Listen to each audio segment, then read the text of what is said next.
국민 라디오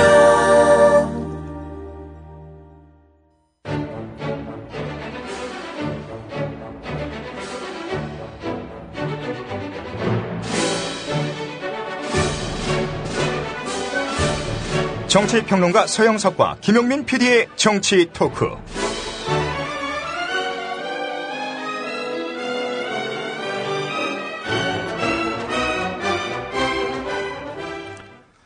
애청자 여러분 안녕하십니까. 박근혜 대통령의 지지율이 취임 이후 최저치로 떨어졌군요. 한국갤럽이 공개한 1월 둘째 주 박근혜 대통령의 국정수행 지지율을 보면은 긍정평가가 35%로 지난주에 비해서 5%포인트 급락했습니다.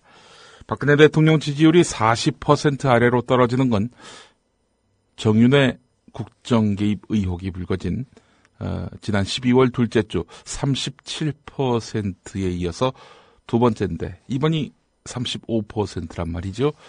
그때보다도 지지율이 더 낮다는 겁니다. 정윤회 사건에 대해서 교훈을 얻지 못했다. 도리어 적반하장격으로 나오고 있다라는 민심의 반영이 아니겠는가. 이 35%가 말이죠. 사실 지지율이라고 하는 것이 오르락내리락 하는 것이기도 하고요. 취임 초에는 60% 이상의 지지율이 나와서 이거는 여론조사에 대한 근본적인 불신을 또 갖게 만들었는데 말이죠. 자, 그런데 새해 벽두부터 최저치로 떨어진 여론조사 결과 이 정치적 의미는 무엇일까요? 게다가 2015년 올해는 정권의 반환점 아닙니까? 대통령의 기자회견 직후에 지지율이 폭락했다는 거. 이건 대단히 위험한 신호다라고 한겨레는 분석하고 있습니다. 기자회견이란 대통령 자신이 국민 앞에 나와서 국정 현안을 설명하고 이해를 구하는 소통 방식인데 국민이 더 이상 대통령 생각에 동의하지 않고 대통령의 이야기를 듣고 싶어 하지 않는다는 뜻이란 이야기입니다. 이래서는 집권 3년차를 맞아서 핵심 정책을 추진해 나갈 동력을 확보하기 힘들다. 한겨레는 이렇게 지적하고 있습니다. 새 기자회견 직후부터 예상했던 바지만 국민은 비선실세 논란에 대한 박 대통령의 인식과 처리 방식에 동의하지 않고 있음이 이번 조사로 확인이 됐습니다. 50대 층에서도 처음으로 부정평가가 50%를 넘었다는 점, 그러니까 부정평가가 긍정평가를 넘어섰다는 점, 민심 입안에 물꼬가 터졌다는 증거고요. 영남에서도 거의 좁혀졌다고 하지요. 긍정평가보다 부정평가가 이제 거의 추월하기 일보 직전까지 갔다. 이런 평가가 또 나오고 있는 형국입니다. 자, 이런 여론조사에 나타난 민심의 요구는 명확하지요. 소통, 미흡, 인사 문제. 박근혜 대통령의 국정 운영을 부정적으로 평가하는 그런 이유가 되겠습니다. 그러나 이런 소통, 미흡, 인사 문제에 대한 지적에 대해서 대통령은 귀를 닫았고 어떤 눈을 감고 있는 그런 형국입니다. 숱한 비판에도 불구하고 정윤회 보고서를 찌라시로 치부해버리는 이런 인식과 태도, 국민이 좋게 본다면 그런 국민이 세상에 어디 있겠습니까? 비리 한 점 없이 깨끗하다고 믿는 청와대의 문고리 3인방. 정윤회 씨는 오래전에 떠난 사람이다. 게다가 또 이런 와중에 과거 자기를 도왔던 사람들을 맹비난하면서 또 당의 여당 대표인 김무성 대표 그리고 자신의 오랜 측근이었던 유승민 의원이 문건 유출의 배후다. 또 이렇게 지목하는 청와대 행정관의 발언 또한 새로운 파문의 진원지가 되고 있습니다. 이 나라가 총체적 콩가루 아니냐. 이런 평가가 나올 수밖에 없는 겁니다. 또 있군요. 지난주 토요일에 저희가 깊이 있게 짚었던 김영한 당시 민정수석의 항명. 대통령은 그걸 항명으로 보지 않는 등 도대체 어디서 그런 인식을 가지게 됐는지 의문을 갖지 않을 수 없는 기행을 보여왔습니다. 서영석 이사장님 어서 오십시오. 안녕하십니까. 예. 제 소설이 너무 길었던 것 같습니다. 아니요, 전혀 한 10분 정도 하셔도 되는데. 그렇습니까? 좀 더 하십시오. 예, 10분 동안 하면은 10분 지각해도 되는 거니까. 아니, 시간은 벌써 와가지고 지금 열심히. 아이, 무슨 그런 말씀을 하십니까? 예. 오늘, 저희 국민라디오, 이제 1월 개편 앞두고, 정치 토크가 마지막, 토요일 방송을 하고 있습니다. 아, 반갑습니다. 예. 토요일 이거 방송에도 죽이는 거예요. 네. 헐, 뭐, 할 수가 있나. 토요일에 어디 뭐 산도 못 가시고, 네. 뭐 여기 묶여가지고. 네, 이제, 그런데, 제가 이제 월요일 오후 4시에 이제 방송 시간을 옮기지 않습니까? 네. 월요일 오후 4시에 방송이 나가려면은 또 토요일 오후에 지역 공개 방송 부지런히 또 다녀야 될 텐데 말이죠. 아니, 이제 뭐 지역 공개 방송 다니는 거 어쩔 수 없는 거고. 예. 이제 뭐 매주 뭐 한 달에 4번 뭐 몽땅 다 하면 또 어쩔 수 없지만은 많은 경우도 있으니까 뭐 그럴 때는 좀 어디 좀 산에도 갔다 오고 해야죠. 네. 죽겠습니다. 뭐. 자, 하여간, 저희 정치 토크가 1월 19일부터는 매주 월요일 오후 4시로 시간을 옮긴다는 거 여러분들께 말씀을 드리겠습니다. 그래서 네. 오늘 또 하고 내일 모레 또 합니다. 예, 내일 모레 또 왔는데 내일 모레 방송은 토요일 오후에 지역 공개 방송에서 녹음한 걸 내보냈는데요. 오늘 서울 남서부 모임 관악구민회관. 아, 구청이 아니고 구민회관입니까? 구민회관이 뭐 구청 안에 있는 걸로 알고 있습니다만. 네. 예. 그 또 아닌가? 서울 재보선 하는데 아니야? 그렇죠. 그 저기 누구야? 이상규 통합진보당. 의원. 예. 이상규 의원. 예. 지역구. 예. 참. 자, 뭐 제가 대통령의 신년 기자회견 내용을 언급하는 걸로 해서 서두를 열었는데요. 지난 주간에 또 제가 우리 박 대통령 각하의 네. 또 신년 기자회견을 제가 또 나름대로 재편집하지 않았습니까? 이 편집 동영상의 고소 고발 그거 말이죠? 예, 예. 고소 고발을 김용민에게 하세요. 예. 그걸 좀 잠시 듣고 와서 본격적으로 오늘 정치 토크 이야기를 시작해 보도록 하겠습니다. 네. 2015년 박근혜 대통령 신년 기자회견. 그저 웃자고 해서 만든 편집본입니다. 박 대통령이 실제 이런 말을 한 적은 없음을 알려드립니다. 진실이 아닌 것으로 사회를 어지럽히는 국민 여러분, 저는 대통령에 취임한 후에 오직 개인의 영달을 위해 최선을 다해왔습니다. 세계 최빈국이 되도록 실천해 나가겠습니다. 작년에 이어 올해도 암, 심뇌질환 및 희귀난치성 등 4대 중증 질환에 대한 진료비 부담과 상급 병실료, 선택 진료비, 간병비 부담을 대폭 확대해 가겠습니다. 이와 함께 국민들의 의료비 부담을 대폭 늘려 복지 사각지대를 지속적으로 확대해 가겠습니다. 국민 여러분, 일자리 창출과 경제 활성화는 어렵습니다. 과거부터 누적되어 온 잘못된 제도와 관행을 본격 추진하겠습니다. 그래서 다음 세대의 먹거리도 없어지게 될 것입니다. 이렇게 해서 국민 여러분께 허탈함을 제공할 수 있을 것입니다. 그동안 국가를 위해 밤낮 없이 헌신해온 미친 것들이 있어 안타깝습니다. 연말에는 단두대 방식을 적용해서 살점이 완전히 뜯어져 나갈 때까지 모든 수단을 다 동원해야 된다고 생각을 합니다. 개인의 영달을 위해 기강을 무너뜨린 일은 적극적인 지원과 육성으로 키워 나가겠습니다.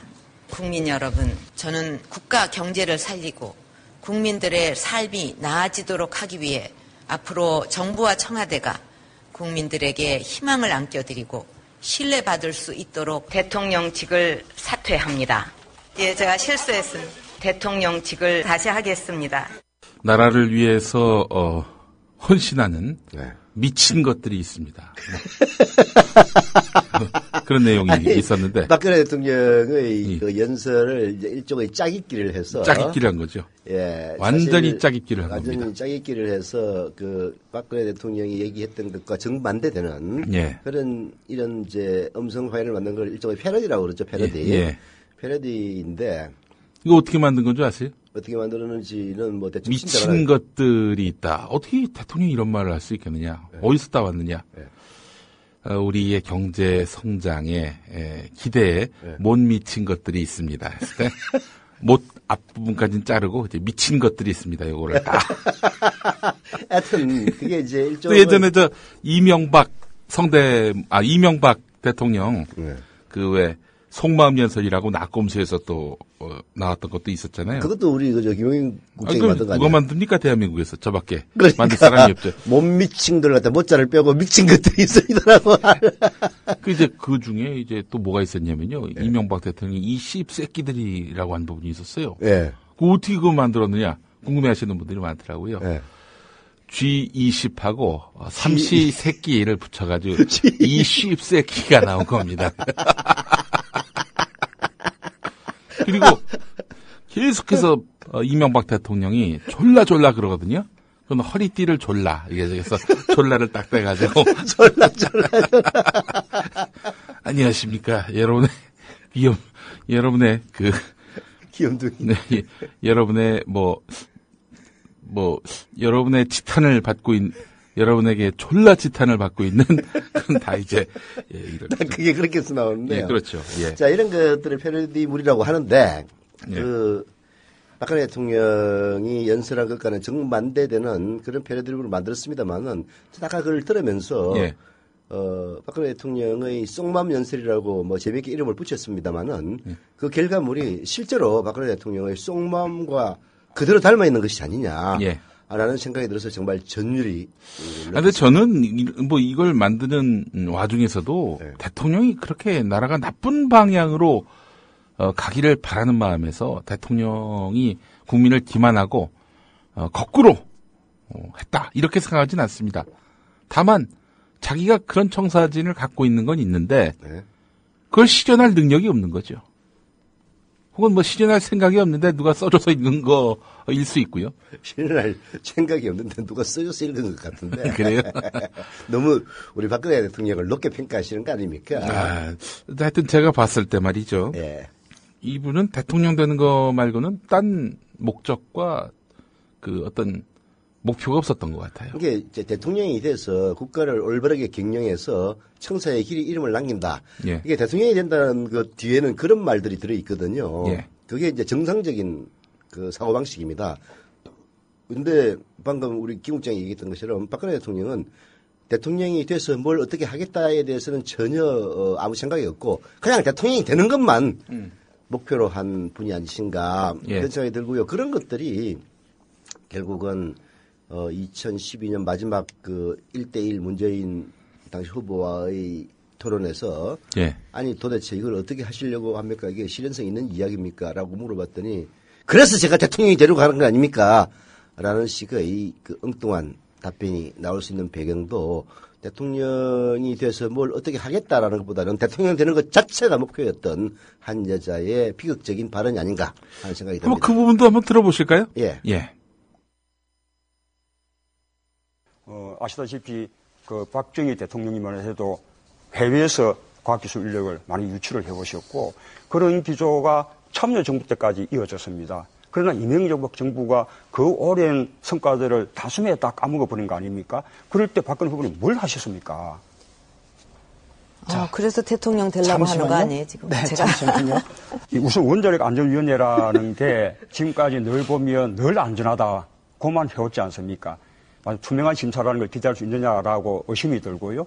좀 한번 더 검토를 해볼 필요가 있다. 이렇게 계속 과정 이후에 설계 설명 이후에 연장 이후에 얼마나 많은 사고가 생기고 있습니까? 그래서 저는 그 문제에 대해서는 제가 만약에 그 대통령이라면은요, 그 확실하게 할 겁니다. 왜 이명박 정부 때 반값 등록금 실천 안 했냐라고 하니까 잘못됐다고 제가 지금 참여 그랬죠. 정부 때 이야기 하지 않습니까? 약속 지켰어야 된다고 그랬죠, 제가.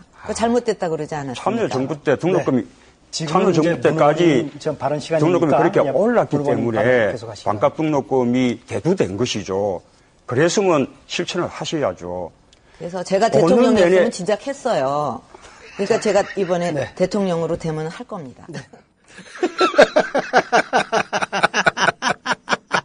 이게 대통령이 돼서 어떻게 하겠다는 게 아니라 예. 그냥 대통령이 되겠다. 예. 알아서 잘 되겠지. 뭐 이러는 것 같아요. 심리가. 예. 야, 참 어떻게 저런 분을 대통령으로 뽑았는지 대한민국이 집단적으로 미치지 않는 이상 참, 아이고. 근데 저는 사실 2017년이 걱정돼요. 예. 왜 또 2017년이 걱정? 아니, 대통령을 가업으로 하는 양반 아닙니까? 그래서 이번에는 또 지만이한테 물려주나? 근데 지만이에 대해서 뭐 신뢰가 그다지 없는 것이 이번에 확연히 드러났는데. 그러면 다른 피보다 진한 물한테 넘겨줍니까? 아니, 글쎄. 피보다 진한 물도 있다며? 아니, 글쎄 뭐, 그거는 알 수 없습니다만은, 어쨌든, 아니 뭐 권력을 연장하는 거 아닌가, 뭐 그런 염려도 실은 있어요. 그래서 뭐. 아니, 지 아버지가 그렇게 했잖아요. 내가지고 박근혜가 2번 해야 된다는 그런 미친놈도 있다며? 미친놈들이지. 그런 놈들은 진짜. 아니, 근데 진짜 이 양반은 자기가 대통령이 되는 게 너무나 당연하고, 지당하다. 이렇게 생각하고 있단 말이죠. 아니, 대통령이 되는 게 지당하다 생각하다기보다. 그러니까 저는 그것도 염려해 볼 필요가 있다고 봐요. 아니, 다음에 대해서는 박근혜 대통령이 지금까지 언급한 바 없습니다. 제가 퇴임한 다음에 뭐 하겠다. 이런 말을 한 거 들어보셨어요? 지금은 반환점도 안 돌아가는데 그런 얘기 할 수는 없죠. 아니, 뭐 예전에 노 대통령은 수시로 자기 대통령직 건다. 나 그만둔다. 언제든. 이런 말을 했지만 박근혜가 나 그만둔다 뭐 하겠다. 이런 말 한 거 들어본 적이 없어요, 저는.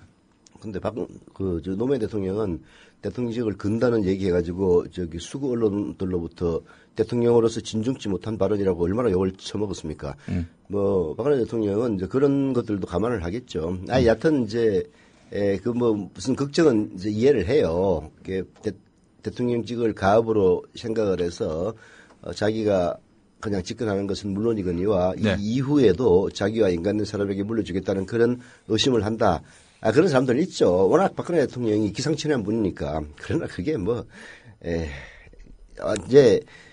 지난 대선도 부정선거에 의해서 당선된 분이고 그 부정선거의 정도에 대해서 서로 의견 차이가 있을 뿐이지 부정선거를 통해서 당선된 분이라는 거는 이견이 없지 않습니까? 네. 근데 이제 대부분의 사람들은 부정선거를 했지만은 그것이 당선의 이유는 아닐 것이다라고 믿고 있습니다. 그래서 이제 이 정권이 지탱이 되고 있는 거죠. 네. 근데 지난 선거에서 부정선거가 아니었으면은 당선될 리가 없을 것이다. 네. 라고 생각하는 사람들 많이 있습니다. 역시. 그런 사람들은 저렇게 엉터리로 집권한 사람이 만약에 권력을 다른 사람들에게 넘겨줬을 경우에 생기는 그 후과 그건 뭐 보복이라기보다는 정의의 철퇴를 맞는 것을 두려워해서 뭔가 수를 쓰지 않을 것이냐 이런 걱정을 하는 것 같습니다. 그러나 아무리 대한민국이 뭐 퇴행을 해서 사실상 유신에 버금가는 국가가 됐다고 하더라도 유신 그 자체는 아닙니까? 예. 야, 우리 국민들의 민주주의적인 소양 그 수준을 너무 무시해서도 안 될 것 같아요. 예. 절대로 될 리가 없습니다. 뭐 권력 연장 그걸 우리 국민이 용인할 리는 없죠. 그러나 권력자가 밀어붙일 가능성이 있습니다. 박정희가 그랬잖아요. 아니 저는 이거 솔직히 얘기해서 이거 경계해야 된다고 봅니다. 경계는 당연히 해야죠. 결국 그런 경계는 국민들의 깨어있는 시민의식이 결국은 그런 것들을 못하게 막는 거죠. 근데 이제 일선 활동가들 있잖아요. 네. 이런 어떤 사회적 이슈가 발생했을 때 앞장서서 쟁점화하고 또 남을 대신해서 목소리를 높여주는 그런 분들 보기에 우리 국민들께서 지금 깊은 잠에서 깨어나시지 않는 거 아닌가. 뭐 그렇게 또 생각을 하고 있어요. 그래도 또 대한민국 국민들은 결정적인 순간에는 뭐 그렇게 바보스러운 선택을 하지 않았으니까 그 국민들의 힘을 믿고 나가야죠. 예. 지난주 저희가 이 시간에 김영한 민정수석 이야기를 했는데 속 들어갔어요. 저는 그게 한 열흘은 갈 줄 알았습니다. 뭐 한 달씩이나 갈 사안은 아니라고 봤지만 근데 바로 접혔고요. 뭐 접힌 여러 이유 중에 하나가 바로 이준석 박근혜 키드의 그 발언 때문이 아니겠는가.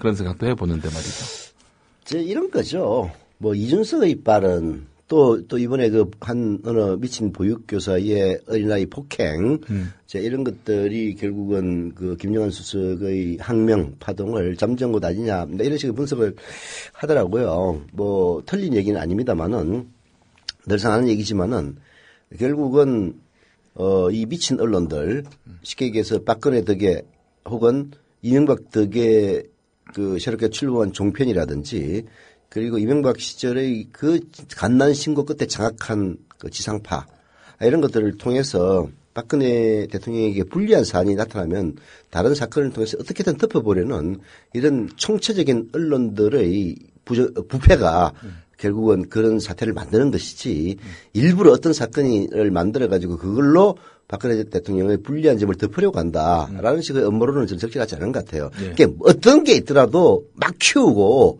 또 심지어는 자기 전처를 찾아가서 자기 아이들을 죽인 그 폐륜남 있지 않습니까? 아니, 나 지난번에 어디 밥 먹으러 왔는데 이제 짜증나가지고 아주머니한테 아줌마 좀 차를 좀 들어주세요. 지금 미친놈들 아니야? 라고 얘기를 했는데 예. 거기서 그 공중파에서 말이에요. 그것도 종편도 공중파 아닙니까? 거기에다가 점심때 그 불특정 다수들이 오는 그런 데서 그 편들이라는 새끼들이 나와가지고 아니 애를 갖다가 성폭행을 하고 자기 딸을 그리고 하기 전에 자유를 했다는 등 이딴 얘기를 하고 있는데 진짜 짜증이 나가지고. 아, 그런 게 나와요? 나와요, 그런 게. 아니, 그거를 종편 어디 방송에서인가 점심 먹고 있는데 그 얘기를 하고 있더라고요. 그래서 내가 아줌마 저는 해적 방송을 틀고 있어요. 당장 다른 데로 돌리세요. 내가 그랬지. 근데 제 얘기 들어보니까 예. 일부 종편, 네. 그 종편의 그 지주가 사실은 신문 아닙니까? 그 신문들이 보면 다 스포츠 신문을 갖고 있고 매일경제는 없구나. 네. 이런다는 거예요. 그 스포츠 신문하고 본 신문 공짜로 넣어드릴 테니까 네. 저 TV 내내 종편 좀 틀어주십시오. 우리 종편. 네. 그런다는 겁니다. 그거야. 그런 소문은 있지만은, 그렇게 직접 목격한 건 아니니까, 네. 단정적으로 얘기할 수는 없고, 그런 소문들은 있죠. 신문 공짜로 넣어줄 테니까, 우리 종편 계속 틀어주십시오라고 예. 한다는 얘기는 저도 여러 군데서 얘기를 들었습니다만은, 예. 그러나 그 자영업자한테 증거로 제출받은 바는 없으니까, 확정적으로 얘기할 수는 없죠. 여하튼, 그래가지고, 밥 먹는 손님이 바꾸라는데 지가 안 바꾸고 배겨? 그래가지고 YTN을 틀더라고요. 네. 내가 진짜 진짜. 요즘 만만치 않은데. YTN도 만만치는 않지만 종편보다는 낫습니다. 종편은 이거는 진짜 쓰레기 방송이에요. 야, 어떻게 그런 방송을 대낮에 하냐. 와, 나 진짜 뒤로 넘어가는 줄 알았어. 근데 종편이 문화가 그런 것 같아요. 지금 제가 어제 찌라시를 하나 받았는데, 네. 그 찌라시 내용 보니까, 네. 모 종편사의 네. 진행자인, 고참이 네. 후배, 여직원하고 교제를 하는데, 회사 회의실에서 네. 폭풍 XX를 했다는 거예요. 그 찌라시 같은 얘기하고 있네. 아니, 그쪽도 그러는데 이건 낫잖아요? 이게 차라리, 이건. 에이. 편집, 이런 얘기는 편집해야 하면 안 되나? 돼. 예. 알겠습니다. 이거 편집하겠습니다. 예. 아니. 그러니까 그런 문화가 있는 곳에서 예. 자유로운 성담론이 이루어지고 있는 거 아니겠는가? 그런 진짜 이야기입니다. 큰 문제예요. 예. 아니, 그런 것들은 사실 그 방송통신심의위원회에서 제재를 해야 되는데 방통심의위원회가 완전히 박근혜 빨아주는 종편들에 대해서는 선방망이 처벌을 하고 있으니까 예. 아니 도대체 그 종편 모니터하는 그 요건들은 도대체 뭐 하는지 모르겠어요. 내가 모니터 위원이라면 야 이건 진짜 문제다라고 당장 보고서 올리겠더만 야 그건 심하더라고요. 그건 좀 야, 이건 해도 너무하다는 생각이 들더라고요. 그리고 난 안 봐서 그러는데 본 사람들 얘기가 황선 얘기 나왔을 때 예. 종편 프로그램 중에서는 아예 북한 탈북자들을 출연시켜서 북한에 대해서 그 토크 대담하는 그런 프로그램이 있다고 그러더라고요. 예. 여자들을 우르르 출연시켜서 하나 봐요. 거기서 나오는 북한 이야기들이 글러시지 않은 채 나와가지고 예를 들어서 애를 낳으면 헬리콥터로 데리고 싣고 가서 출산을 한다든지 그런 얘기를 갖다가 황선 씨가 했다 그래가지고 거기에 종북인이 북한 찬양이 하지 않았습니까? 그런 얘기가 종편에 그 탈북자 프로그램에서 다 나온 얘기래요. 예. 아니 북한의 소식을 전하는 거 물론 저는 나쁘지 않다고 봅니다. 왜냐하면 결국은 통일돼야 될 대상이고 그 북한에도 사람이 살고 있다는 거를 그런 대중적인 프로그램을 통해서 알려주는 것은 좋다고 생각을 해요. 네. 그러나 그것도 정도가 있고 뭔가 걸러져야 되는 게 있는데 예. 그런 식으로 걸러지지 않은 프로그램들을 해가지고 그야말로 흥미 위주로 북한의 이른바 우리로 치면은 이제 재벌들이죠. 예. 북한의 선택받은 소수라는 게 대한민국의 재벌하고 다를 게 뭐가 있습니까? 네. 그런 사람들이 그 부도덕한 행태를 담론으로 삼아가지고 그냥 웃고 떠드는 그거를 만약에 그 황선을 국가보안법 즉 북한에 대한 고무찬양으로 집어넣는다면 종편 프로그램들 다 집어넣어야 됩니다. 그래서 근데 또 이제 흥미로운 게 뭐냐면은 네. 종편에서는 뭐 십상신이 정윤회니 뭐 마구잡이로 이야기가 나온답니다. 근데 지상파 그러니까 KBS, MBC, SBS는 그 사람들 언급을 거의 안 한다는 거예요. 그것도 참 놀라운 현상이죠. 그러면은 KBS, MBC 사장들은 종편의 시청률을 올리기 위해서 그렇게 하는 거예요? 글쎄요. 그런 것 같진 않아 보이는데. 뭐 아니, 이제 그런 기본적으로 이런 인식이 있을 겁니다. 예전에 그 이명박 정권 때 네. 최시중 방송통신위원장이 네. 한선교가 물어봤을 거예요. 그 SBS, 그러니까 민영방송이죠. 이 민영방송은 통제가 쉽다고 생각하느냐. 그러니까 이제 최시중 씨가 예, 아무래도 좀 민영방송은 좀 통제가 쉽지 않겠냐. 이렇게 생각합니다. 이렇게 얘기를 했대요. 네. 그래서 SBS가 이제 발끈했죠. SBS 노조만 발끈했죠. KBS, MBC, SBS는 이 구성원들 대다수가 여전히 말하자면은 자기들에게 안티일 것이다라는 우려가 있으니까 지속적으로 통제하고 짓밟지만은 종편은 어쨌든 너하고 나는 공동 이익 운명체 아니냐 이렇게 판단하고 있기 때문에 뭐 이렇게 좀 숨통을 틔워주고 있다 그런 나 진짜 이야기가 나와요. 정권 바뀌면은 예. 엄격하게 방송통신시민의 규정을 적용해가지고 종편들 다 폐지해야 될 것 같더라고요. 저건 진짜 암적 존재. 암적 존재입니다. 예. 방송 보고 이제 깜짝 놀랐어요. 야, 어떻게 저런 방송을 아니 뭐 하다못해 인터넷 방송에 팟캐스트로 한다면은 우리처럼 그러면 뭐 그래도 지금 말도 안 되는 거라고 이제 생각하겠지만은 그래도 뭐 이제 어느 정도 좀 한 걸음 물러서서 볼 수 있는 그런 측면이 이제 있을 수도 있는데 이거는 그야말로 일종의 지상파 아닙니까? 지상파를 통해서 저런 저질 방송을 하는 거고 나 진짜 이런 걸 그대로 둬야 하나? 정말 그 심각한 회의가 들었어요. 그래서 예. 이건 진짜 그대로 둬서는 안 되겠다 네. 하는 생각이 들었습니다. 예. 뭐 여간 저희 종편 얘기를 할 사안은 아닌 것 같고 그 이준석 이야기 좀 한번 해보죠. 네. 이준석이 이른바 KY 메모와 관련해서 며칠 동안 그야말로 뉴스의 이목이 자신에게 집중된 점에 대해서 네. 상당히 좀 뭐랄까요 부담을 느꼈던 모양이죠. 요즘 뭐 뉘앙스가 상당히 누그러졌습니다. 누그러진 게 아니라 깨갱한 건가요? 압력을 받았겠죠. 예. 너 진짜 죽을래? 너 진짜 죽을래? 너 자꾸 까부는데 말이야. 야, 너 날리는 거 한순간이야. 라는 가능성이 있고 예. 두 번째는 뭐 이준석 씨도 결국은 젊은 말하자면 수구 아닙니까?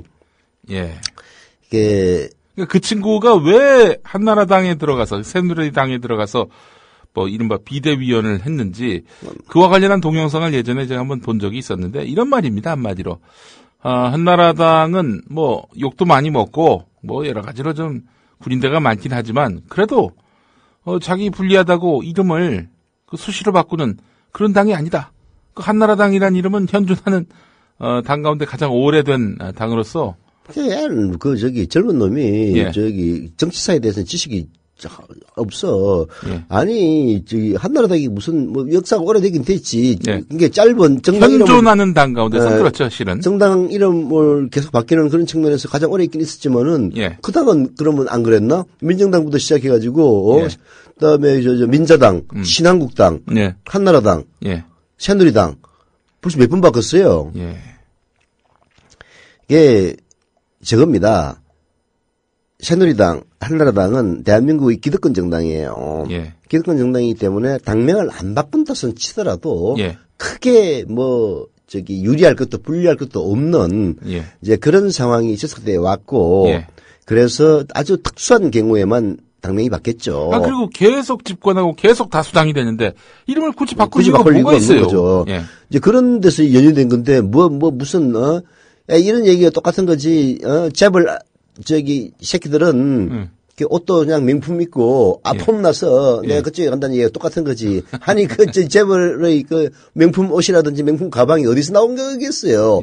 결국은 그 재벌 그 구성원들의 피와 땀을 결국은 그 오너들이 독식하기 때문에 생긴 것 아닙니까? 그 이유에 대해서는 전혀 도의치 않지. 아니, 쟤들은, 저기, 비싼 차 몰고 다니고, 비싼 옷 입고 다니니까 폼이 나가지고 내 쟤들하고 어울린다는 얘기고, 다를 게 뭐가 있겠습니까? 말도 안 되는 얘기죠.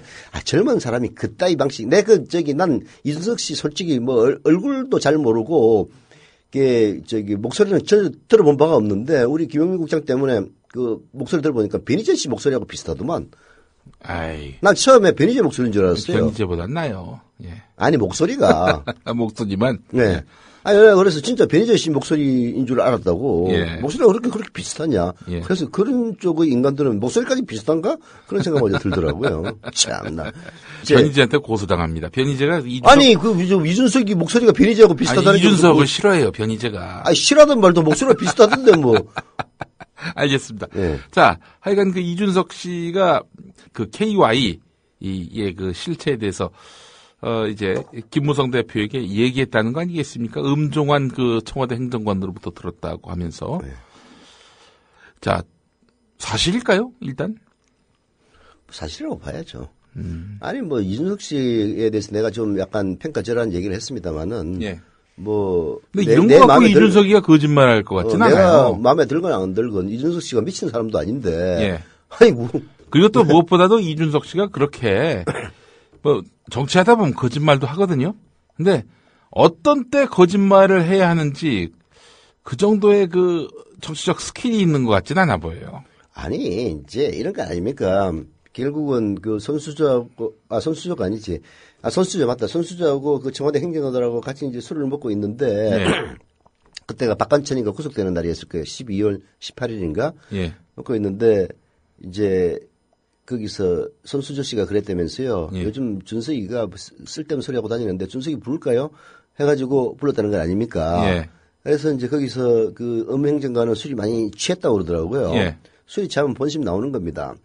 그래가지고 이제 술 취한 김에 그런 얘기 했겠죠. 야, 준석아, 너 저도 모르고 그런 얘기 하지 마. 뭐 이제 짐작입니다. 저도 모를 거라는 말을 썼겠어요. 그렇게 고민하신 분들이 이제 그런 취지로 얘기했을 거라는 얘기죠. 너 진짜 뭣도 모르면서 그런 얘기하지 마. 사실 그 배후에는 김무성이하고 유승민이 있어. 꽤 조응치한 인간은 말이야. 유승민이하고 김무성이 쫓아다니면서 다음에 공천받으려고 하는 인간이야. 어떻게 그런 얘기 말을 믿고 너 방송 나가지고 쓸데없는 삘소리하고 다녀. 라는 취지로 얘기를 했을 거라고 저는 봐요. 그게 말하자면은 이준석이가 종편 같은 데 나가가지고 쓸데없는 소리하고 다니니까 엄정원 행정관이 이제 경고를 한 거죠. 너 사실을 모르고 그렇게 얘기하지 마라.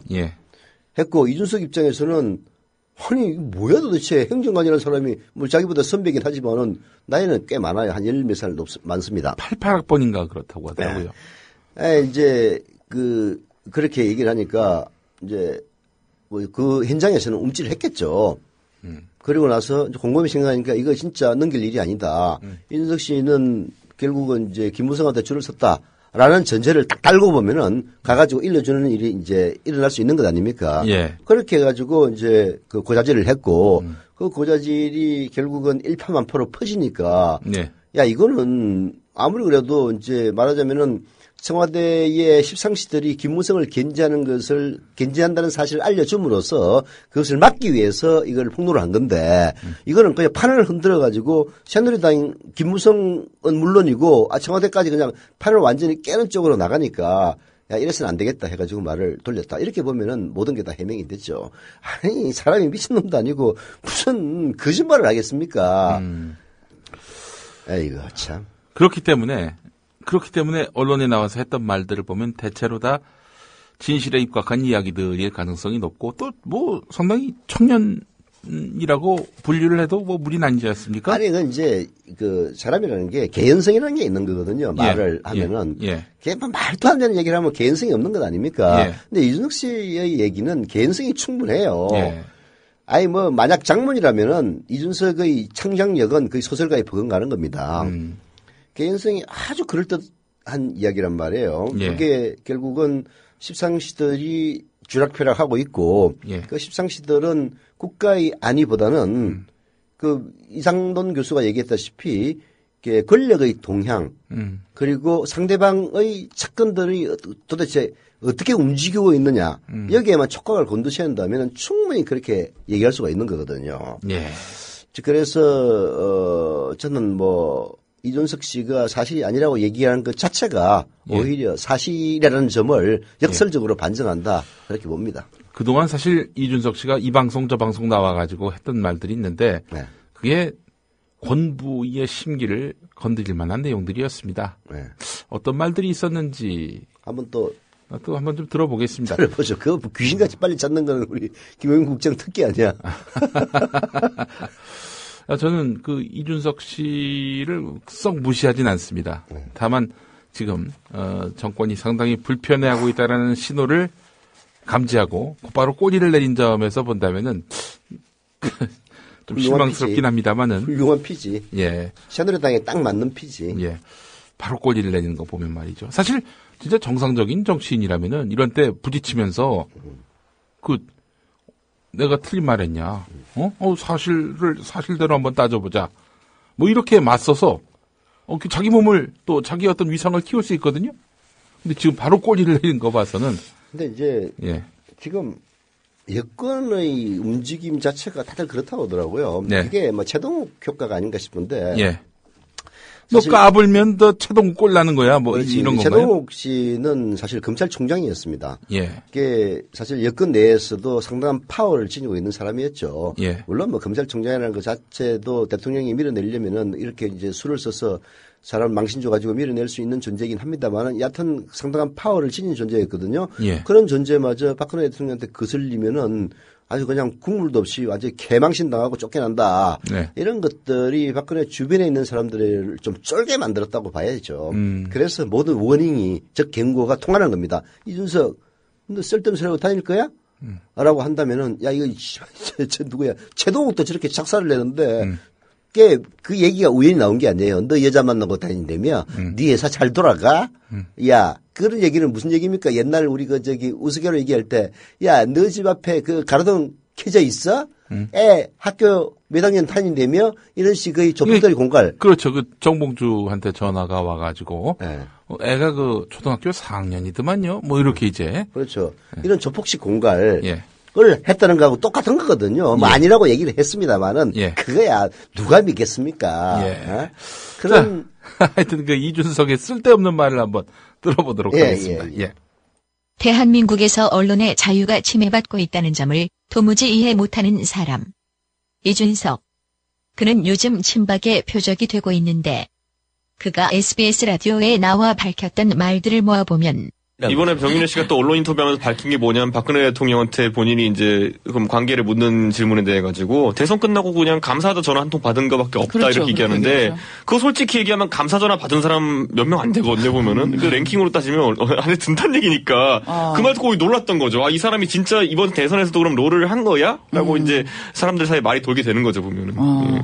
이준석 위원장 전화 받으셨어요? 사적으로 못 받죠 저도 개인적으로는 그렇구나. 딱 하나 찍어가지고는. 아직 멀었군요. 그렇게 받은 인사들은 굉장히 드문 걸로 제가 알고 있습니다. 그렇죠. 보면. 예. 실제로 마음만 먹으면 네. 소위 말해서 국정농단 참 어마어마한 말인데 이 마음대로 할 수 있는 그런 분들인가요? 자리인가요? 그렇게 보세요? 왜냐하면 새누리당에서는 지금 그런 이야기를 하거든요. 아니 비선할 몇 명이 어떻게 국정 운영을 자주우지하느냐 이런 얘기를 하고 있어요. 사실 비선이라고 하면 또 어떨지 모르겠지만은 그 예를 들어 정보의 소통 경로라든지 이런 것들 같은 경우 박근혜 대통령이 뭐 청와대 가신 뒤 어떻게 운영하시는지 모르겠지만은 의원 시절에는 보면은 보통 전화를 하려고 해도 보통은 전화기를 들고 있는 분이 안동근 비서관이다. 뭐 이렇게 돼 있고 이러면은 그리고 또 뭐 누굴 만난다거니 할 때 왜냐하면 그 직책 역할들을 다 살펴보면은 보통 이 메시지 담당하는 게 정호성 비서관이고 그다음에 또 안봉근 비서관 같은 경우에 그 당시에 사실상 우리가 일정 및 수행이라고 돼 있지만은 사실상의 근접 경호 책임자도 했습니다. 그렇기 때문에 박근혜 대통령에게 물리적으로 접근할 수 있는 사람들을 통제할 권한도 사실 있었거든요. 그러니까 그런 권한이 외부 소통이 잦지 않은 특히 박근혜 대통령의 그 특성상 그 당시에 굉장한 장벽으로 많은 인사들한테 작용했던 건 사실일 겁니다. 그래가지고 아마 그 측면에서 뭐 사실 정보의 경로가 어떻게 통제됐냐에 따라 가지고 그런 의혹을 받기도 충분하다는 생각이 듭니다. 뭐 의원도 그런 얘기 했다 그러더라고요. 박 대통령을 만나려고 하는데 대표 시절에도 누굴 만나라, 비서관을 만나라, 이 세 분 중에 한 사람. 나 대신 그분을 만나라. 그러니까 황당했다 하는 얘기. 예. 실제로 그 이제 공직 검증을 해야 되는 자리인데 예. 사실 이번 정부가 욕 가장 많이 먹었고 또 이제 가장 또 실책으로 기록되는 것들이 인사 실패 아니겠습니까? 예. 근데 그 인사 실패의 검증 책임을 계속 우리가 거론하면서 실무 책임자 누구냐 나와라라고 계속 언론에서 떠들지 않았습니까? 예. 그런데 그게 지금 보면 조홍천 비서관이었는데 조홍천 비서관 말에 따르면은 뭐 어제 검증을 해놓고 오늘 갑자기 인사 발표해버리고 이런 일이 잦았다는 거 아닙니까? 네. 보면은. 그러니까 그런 측면에서 억울한 게 굉장히 많았을 겁니다. 친이계와 가까운 김무성. 김무성과 가까운 이준석. 그 이준석이 친이계 반란 가능성을 언급하는데 지금 전체적으로 좀 인적 쇄신 요구가 이제 김기춘 실장과 또 3인방으로 집중되고 있는 이런 모양새입니다. 그리고 또 상황에 따라 가지고는 친이계가 이건 좀 민감한 사안이긴 하지만 만약에 야당의 어떤 특검 요구나 어떤 그 국조 요구가 공식적으로 들어왔을 때 지금은 군불대기 수준인데 만약에 네. 그게 직접 들어오고 막 법안이 제출되고 이러면은 어떤 반응을 보일 것이냐. 왜냐면 뭐 사실 대반란이 일어날 수도 있습니다, 보면은. 예, 과거에 생각해보면은, 이런 정도 급의 사안이 있었다고 한다면은, 과거에 예를 들어 행정수도 이전할 것이냐에 대해 가지고, 대반란을 침박기가 일으킨 거 아니겠습니까? 네. 예, 그래가지고 이명박 대통령이, 꽤 다수당이었는데도 불구하고, 한 170석의 다수당이었는데도 불구하고, 뜻을 접을 수밖에 없었던 그런 정황이 있거든요. 그러니까, 예. 지금 아마 친이계도 아마 이번에 그 특검 요구나 이런 것들에 어떻게 반응할지에 대해 가지고, 내부적으로 조율을 하고 있을 겁니다. 예. 야, 이거 진짜 대단하지 않습니까? 아니, 뭐, 얘기하는 걸 들으니까, 예. 내가 행정관이라도 좀 열받겠네. 난 이제 이런 거죠. 예. 아니, 뭐, 이준석 씨가 잘못했다는 건 아니고, 예. 나름대로 이제 정보를 갖고 있으니까, 뭐, 대선 때 그 주변에서 얼쩡얼쩡 했으니까 저런 얘기도 하는 것 아닙니까? 예. 누구 만나려고 갔더니, 아니, 그 얘기는 이상돈 교수도 했어요. 예.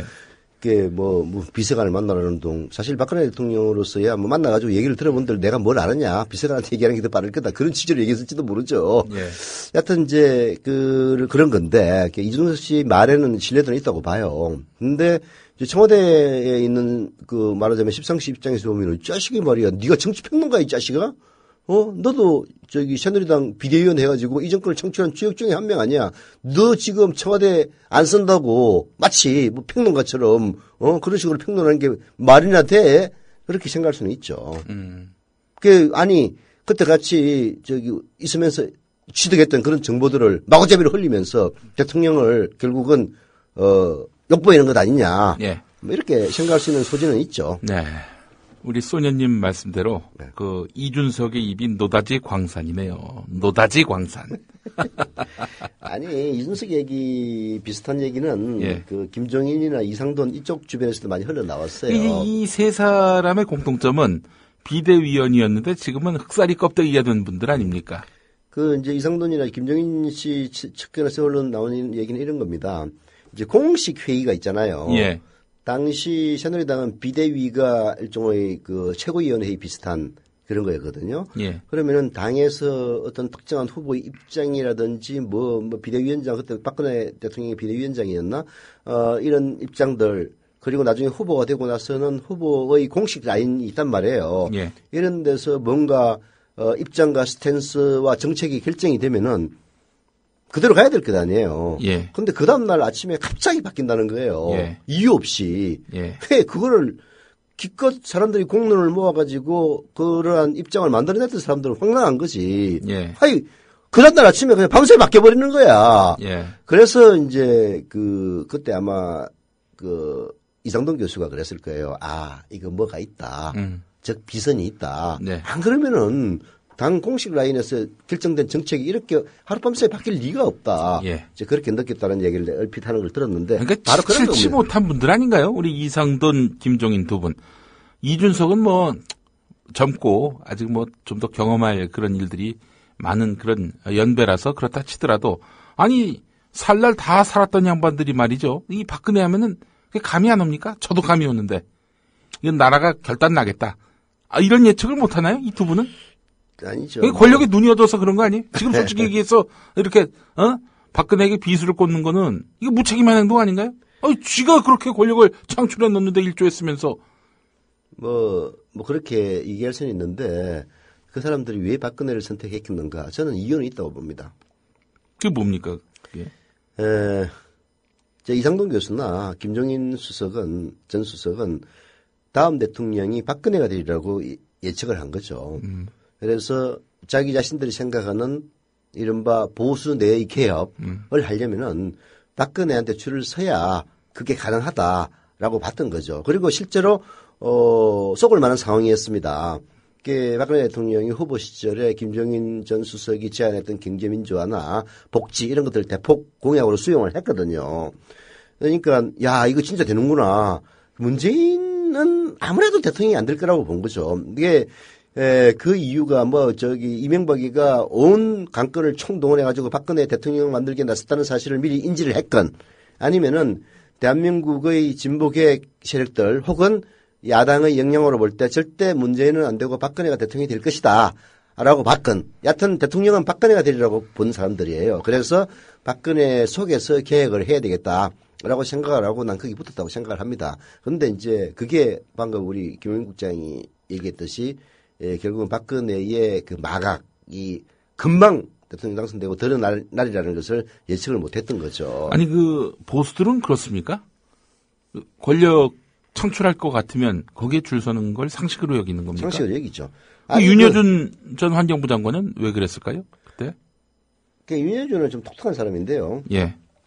윤여준은 그 정책 수립가라기보다는 예. 김종인 수석 같은 사람은 그 선거 전문가가 아니고 정책 전문가입니다. 그래서 이제 자기는 큰 틀에서 대한민국의 보수와 진보의 역량으로 볼 때 박근혜가 대통령이 되리라고 예측을 했고 그래서 박근혜를 통해서 자기 자신이 꿈꿨던 그런 정책을 진보적인 정책을 실현해 보겠다 해서 이제 김종인은 그렇게 갔다 보면 되고 물론 착각이었습니다만은 근데 윤여준 같은 사람은 정책 수립가라기보다는 전략가예요. 전략가. 네, 전략가의 입장은 훨씬 더 현실을 더 잘 보는 거죠. 그래서 윤여준은 그 김종인이가 생각했던 그런 점에도 불구하고 그때 당시에 여러 가지 상황을 감안할 때 문재인이 대세라고 봤기 때문에 문재인한테 합류를 했겠죠. 물론 거기에는 문재인의 길이 옳다는 그런 심도 작용을 했을 거고요. 여하튼 이상돈 교수나 이제 김종인 수석은 박근혜가 그렇게 표리부동한 인간이라는 사실은 몰랐던 겁니다. 알았으면 그렇게 안 하죠. 그래서 이제 요건 여하튼 결과적으로 오판한 거니까 예. 이제 요걸 먹는 데 대해서 본인들도 뭐라고 얘기 안 할 거예요. 그래서 김종인 전 수석 같은 사람은 조용히 찌그러져서 난 얘기도 하기 싫다라는 그 입장 아닙니까?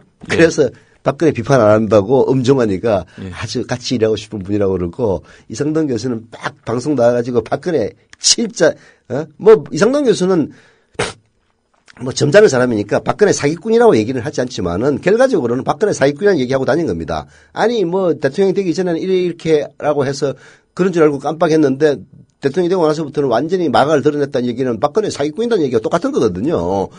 이제 그런 식으로 얘기하고 다니니까 상정도 못할 뿐이라고 했다는 것 아닙니까? 나 그거 보고 진짜 청와대 십상시 수준 참 니들이 십상시라는 것 자체가 박근혜의 비극이다라는 생각이 들었습니다. 선대인 경제연구소장이 어제 페이스북에 그런 글을 남겼더군요. 뭐라고요? 십상시 중에 자기 아는 사람이 있는데 한 두어 사람이 있답니다. 네. 근데 그 사람들이 과거에는 역사적 진보를 얘기했던 사람들이라고 합니다. 아니 유신의 딸 그 끈아풀이 돼가지고 지금은 역사의 진보를 외치던 그 시대하고 이거 거의 무슨 하늘과 땅 차이 아닌가요? 아니 사람이 어떻게 그렇게 변합니까? 주사파들이 그렇게 많이 변하더라고요. 강철서 신의 김용환 대표적인 케이스 아닙니까? 김문수 대표적인 케이스 아닙니까? 이재호 대표적인 케이스 아닙니까? 그런 인간들 보면은 공통점이 좀 있어 보여요. 엘리트 의식이 충만한 사람들이고 자기밖에 모르는 거죠. 그건 결국 남에 대한 공감 능력이 떨어진다는 겁니다. 저는 사실 이제 70년대 학번이기 때문에 80년대 등장했던 주사파라든지 NLPD에 대해서 잘은 몰라요. 잘은 모르는데 어떤 분이 그런 얘기를 하더라고요. 주사파들이 이 보수로 변하기가 굉장히 쉽다고 그러더라고요. 아니, 거기는 이제 김일성을 신봉했으니까. 그러니까 김일성을 박정희로만 바꾸면 된다는 거예요. 그래서 내가 섬찟하더라고. 그래서 주사파들이 이렇게 변신을 쉽게 하는구나. 주사파들은 처음에 젊은 시절에는 김일성을 그 자리에 놓았지만은 사실 북한의 현실을 보고 김일성을 그대로 놓는다면 그 미친놈들이죠. 그죠? 예. 그래서 이제 말하자면 상대적으로 같은 독재자지만은 성공한 김일성에 비해서는 박정희를 대신 치환시키면은 뭐 그렇게 심적인 갈등도 별로 없고 쉽게 변신이 가능하다는 거예요. 그래서 그럴듯하다 하는 그런 생각을 한 적도 있습니다. 예. 그러니까 이준석 씨는 이제 앞으로 어떻게 될까요? 제가 봤을 때는 이렇게 추정됩니다. 이준석, 박근혜의 그 권력의 그늘 아래에선 더 이상 설 자리가 없다라고 판단을 한 거예요. 그래서 차라리, 다음 권력, 미래 권력을 찾아서 또 내 인생을 한번 개척해보자 해서 택한 것이 김무성이 아니겠는가.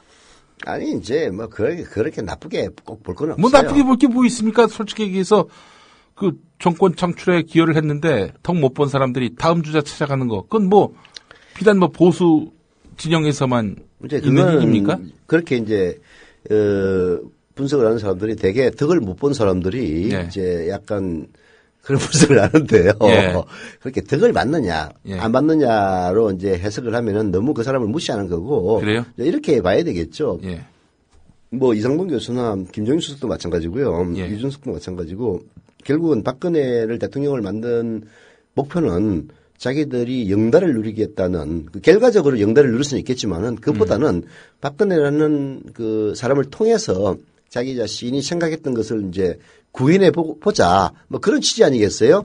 김정인 전 수석이 왜 박근혜 진영에 갔겠습니까? 경제민주화, 복지를 박근혜 정권을 통해서 구현해 보자는 그런 생각이 있었기 때문에 간 거란 말이에요. 이준석 씨는 뭐 젊은 사람이고 내가 그 사람에 대해서 잘 모르기 때문에 무슨 취지로 갔는지는 모르겠습니다만은 여하튼 궁극적인 목표는 박근혜 정권의 한 달이 걸침으로써 자기가 생각했던 것을 뭔가 이루어보자 그런 취지였는데 뭐 박근혜 대통령이 집권하고 나서 십상시만 기용하고 십상시에 줄되는 자식들만 그냥 영달을 누리니까 야, 이 정권에서는 내가 생각했던 그런 게 도저히 안 되는구나. 그러면은 다음 정권에서라도 해보자. 뭐 그런 취지로 이제 말을 갈아탈 수는 있는 거죠. 그게 뭐 굳이 나쁘다고 얘기한다면은 뭐 전계에 있는 놈들은 다 나쁜 새끼들이죠. 그래서 나는 저는 나쁜 취지로 얘기한 게 아니라. 나쁘다고 한 게 아니에요? 예. 뭐 들어보니까 꼭 나쁜 놈인 것처럼 얘기하는 것 같아요. 아니, 그렇죠. 전혀 그렇지 않다는 얘기입니다. 아니, 그거는 어찌 보면은 현 정권의 비정함을 얘기하는 거죠. 그 창출 공신에 대해서 챙겨줘야지 저렇게 외곽으로 떠돌게 만들어가지고 결국 뒤통수 맞은 거 아니냐. 이런 이야기인데. 아니, 자리 의원은 챙겨주더만 다 이준석하고 이상돈하고. 그러니까, 보세요. 누구야, 이준석처럼 청년층 보면은, 그러니까 선거 때만 이용해 먹는 거예요. 그래서 제가 이준석이 볼지 안 볼지는 모르겠지만, 제 페이스북에 남긴 글이 있습니다. 새누리당은 선거 때만 젊은이가 필요한 당이다. 그걸 알아야 된다. 선거 끝나면은 전혀. 늙은이 당으로 돌아가는 거예요. 늙은이 당으로 돌아가는 거예요? 그러면은 이준석이 뿐만 아니라 또 그 여자애 하나 있잖아. 손수죠. 애가 아니지. 여자분. 그 공천을 받기 힘들 거다. 저는 이렇게 봅니다.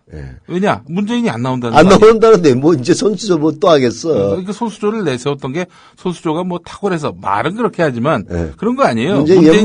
문재인이 당선돼도 당선의 의미를 반감시키기 위해서 새파랗게 젊은 후보를 내세워서 어차피 안 될 후보를 내세워서 이게 정치 도의를 하여튼 저버린 인간들이야. 그런데 거기 이제 만약에 문재인이 빠진다 그랬을 경우에 그럼 뭐 그 하이에나들이 그냥 벌떡처럼 와가지고 손수저가지고 밟아버리겠지. 새누리당의 강세가 너무나 뚜렷할 텐데 그런 곳에 손수저가 계속 나오게 한다. 지금 현 당협위원장이긴 하지만 과거에 지구당 위원장 직함인 당협위원장이긴 하지만 손수저의 능력도 있는 거니까 두고 봐야죠.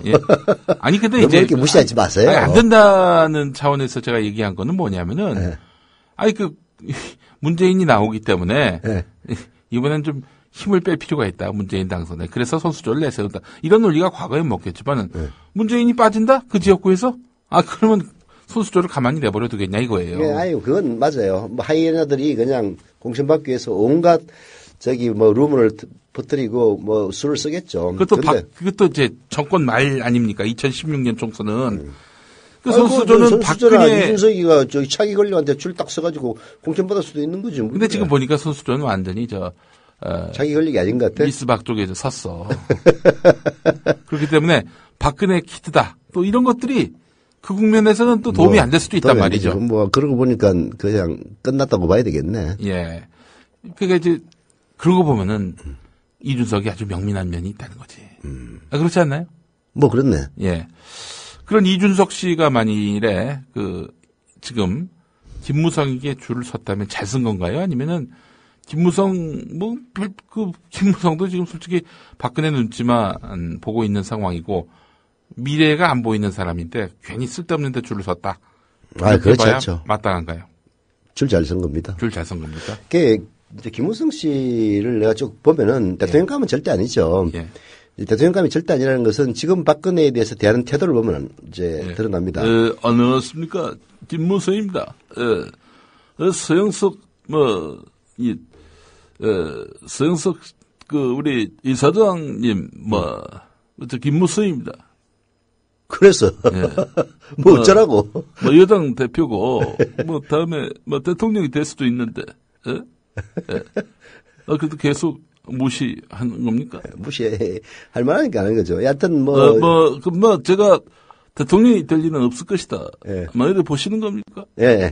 절대 될 수 없다고 봅니다. 꿈 깨세요. 뭐냐면은, 이명박 때 박근혜의 행태를 보십시오. 예. 그게 할 말은 했거든요. 예. 그런 것들이, 물론 이제 박근혜 대통령을 옹이하는 그런 이제 이른바 보수 본류들의 지원이 있었기 때문에 박근혜도 이제 큰 소리를 쳤고 또 특히 아버지의 후광 이런 것들이 복합적으로 이제 연결이 됐기 때문에 그럴 수 있긴 했습니다만은 어떻든 간에 이명박도 무시할 수 없는 사람 박근혜라는 이미지가 있었습니다. 네. 그런 것들이 결국은 박근혜로 하여금 나중에 대통령을 사기를 쳐서 따먹었던 부정선거로 당선됐건 얕은 대통령이 되게 만드는 말하자면 밑바탕이 된 거거든요. 예. 지금 김무성 씨 보십시오. 박근혜 한마디 하면 칙소리도 못합니다. 난 진짜 무슨 약점 잡힌 게 아닌가 하는 그런 생각마저 들 때가 있어요. 약점이야 우리가 다 알고 있는 약점 아닙니까? 네. 그러면은 이제 그런 정도의 인물이 없는 그런 정도의 인물이 과연 대통령감이 되겠느냐? 절대 아니라고 보죠. 이제 그래서 이제 김무성의 걸어서의 크기는 현재 김무성이 취하고 있는 스탠스를 통해서 드러나는 겁니다. 어쩔 수 없이 국민들에게 이미 평가를 받고 있고요.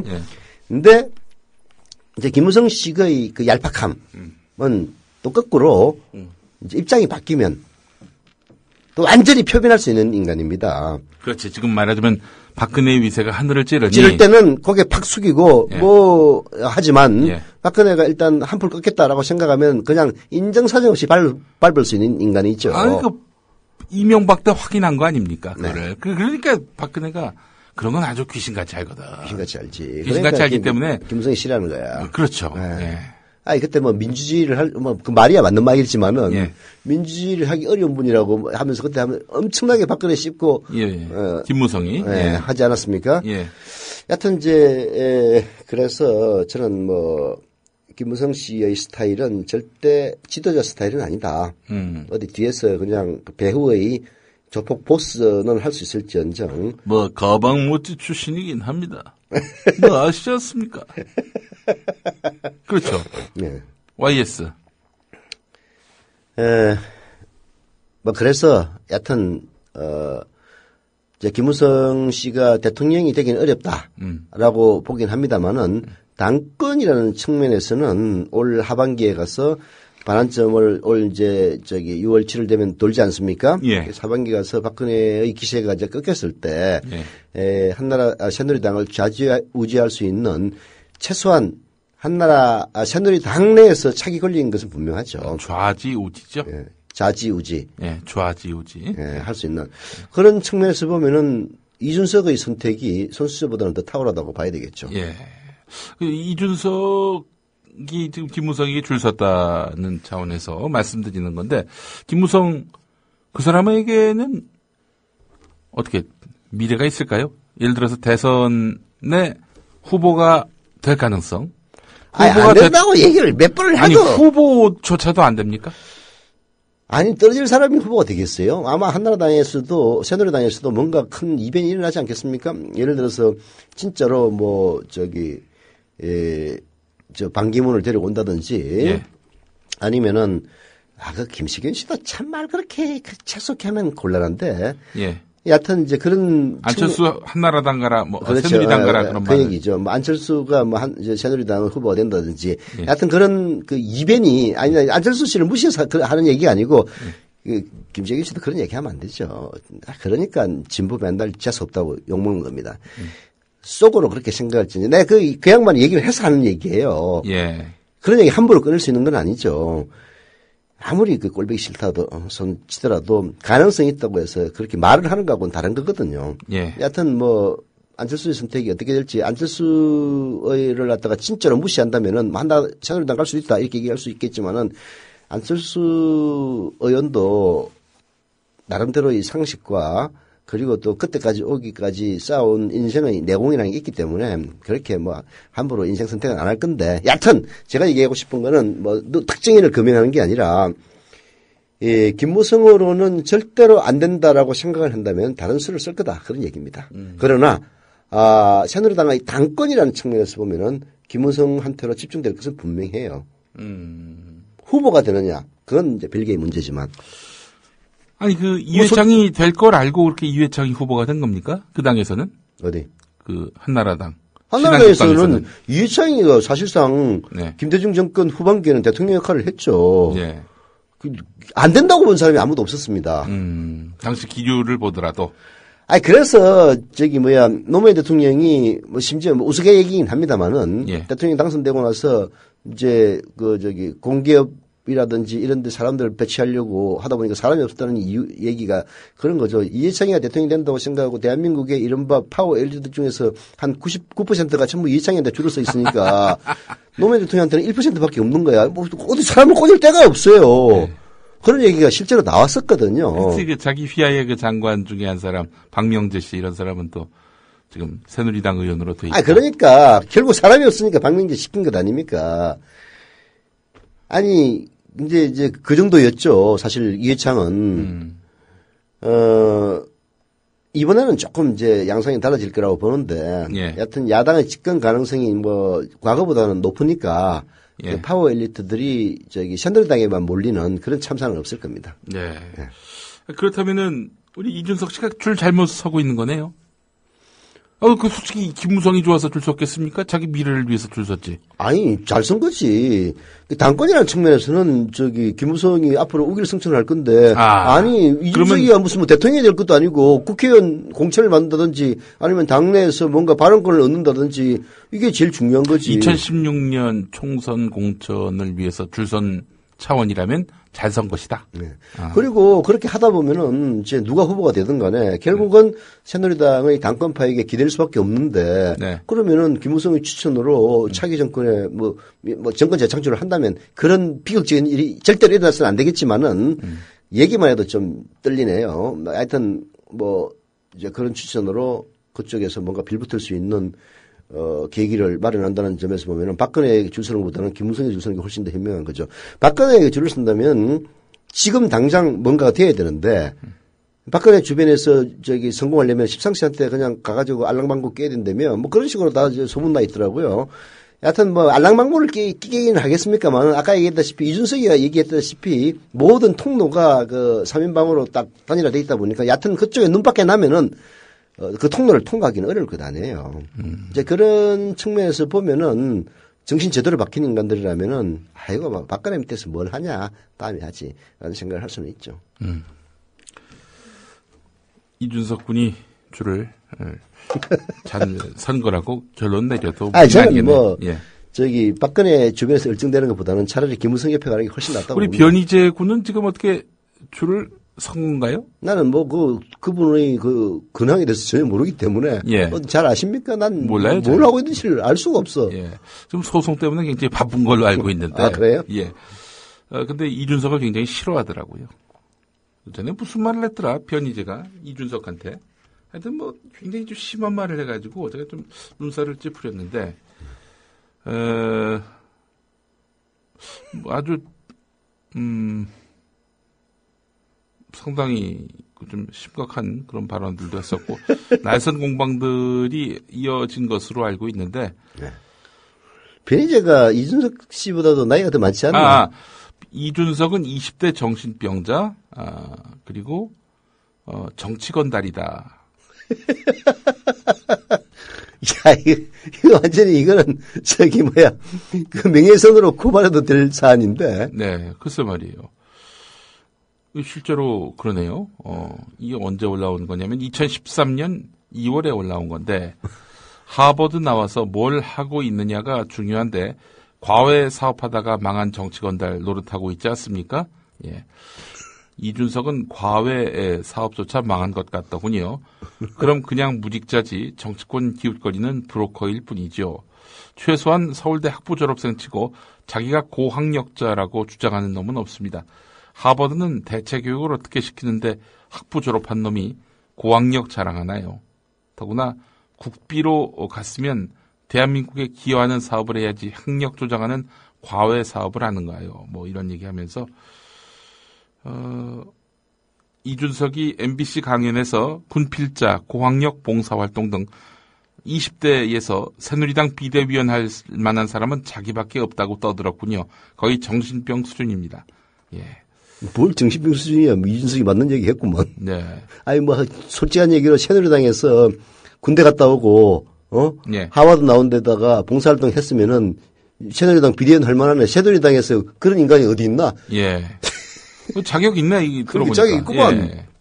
편희재 씨가 왜 이런, 이렇게. 편희재는 하여튼 좀 그렇네요. 설마, 왜 자기는 몰라봐주고, 네. 이준석을 쓰느냐, 이런 얘기는 아니겠죠. 에이, 그렇게 하겠어요. 네, 그렇게 속 좁은 사람은 아니리라 생각을 합니다. 예. 하여간, 참, 머리가 좋은 사람입니다, 이준석 씨가. 근데 지금 이 국면에서, 좀 말을 주워 담고 있는 그런 형국 아닙니까? 그러니까, 이제. 지금 이것도, 한심하다고 보는 시각이 주류를 이루지만, 다른 한쪽에서는 또 이렇게도 봅니다. 영민하다. 이게 사실은 일단 흔들어 놓고 발을 뺄 때는 또 뺄 줄 아는 것도 상당히 지혜롭다. 이렇게 보는 사람들도 있더라고요. 이준석 빠들이구만. 아니, 그건 아니에요. 딴지일보 인간들. 딴지일보? 예. 상당히 머리가 잘 돌아간다. 그렇게 보고 있습니다.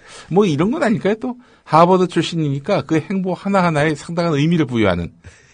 괜히 엘리트주의에 장악된 그런 평가는 아닐지. 그런 평가는 같습니다. 예. 내가 보기에는. 네. 예를 들어서 김용민이가 누구한테 막말을 했단 말이죠. 그러다가 슬쩍 주워 담아요. 예. 그러면, 저 새끼, 판단 능력도 흐리고, 머리도 나쁜 새끼가 말이야. 저렇게 일을 저질러 놓고 무책임하게 저런다. 이럴 거 아니에요. 근데 하버드 출신의 이준석이가 그러면은, 영민하다. 발을 뺄 땐 또 뺄 줄 안다. 그러니까, 대한민국에서, 좋은 학교 가려고 그렇게 애를 쓰는 거지. 그렇지.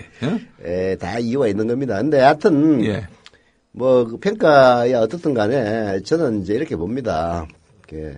일단 판은 흔들어 놨는데, 그 흔드는 판이 아예 그냥 뿌리채 무너질 것 같으니까 결국은 주스담한 게 아니냐. 치고 빠지기라고 봐도 되고 그런 거죠. 근데 제가 봤을 때는 의도된 치고 빠지기라고 보진 않고요. 자기가 무슨 말을 하더라도 저쪽에서 반응이 없을 것이다라고 생각을 했는데, 상당히 심각하게 나오니까, 테러를 선택한 것이 아니겠는가. 저는 이렇게 또 보거든요. 이게 이제, 이준석이, 네. 의도한 건 아니겠습니다만은, 네. 박근혜 대통령이 비선실체 국정개입 의혹에 대해서 두 차례에 걸쳐서 공개적으로 가이드라인을 네. 정해서 검찰이 아무도 안 믿는 수사 결과를 발표하지 않았습니까? 네. 근데 이제 문제는 발표를 해서 이제 묻고 넘어가려고 하는데 두 가지 돌출 사건이 일어난 거죠. 하나는 김영환 수석의 항명, 두 번째는 이준석의 또 다른 국정농단 의혹. 이로 인해서 박근혜 대통령이 의도했던 것들이 완전히 깨져버렸습니다. 그래서 이제 청와대의 그 십상시들은 아마 김영환 수석과 이준석에 대해서 굉장히 이제 열을 받고 있는 그런 상황일 수가 있죠. 그래서 이제 이준석 씨도 추위를 탔다. 그렇게 볼 수도 있고. 그 이준석 씨의 머릿속에 들어가지 않았으니까 그 이유를 어떻게 알겠습니까? 정확한 이유는 모르죠. 그러나 분석을 하는 거죠. 이럴 수도 있고 저럴 수도 있고 저럴 수도 있다. 그래서 1번은 추위를 탔다. 두 번째는 너무 판이 크게 흔들려서 겁먹었다. 세 번째는 적당히 흔들었으니까 이제 빠질 때다. 뭐 이런 것들이 뭐 복합적으로 이루어진 게 아닌가 하는 생각이 들어요. 네.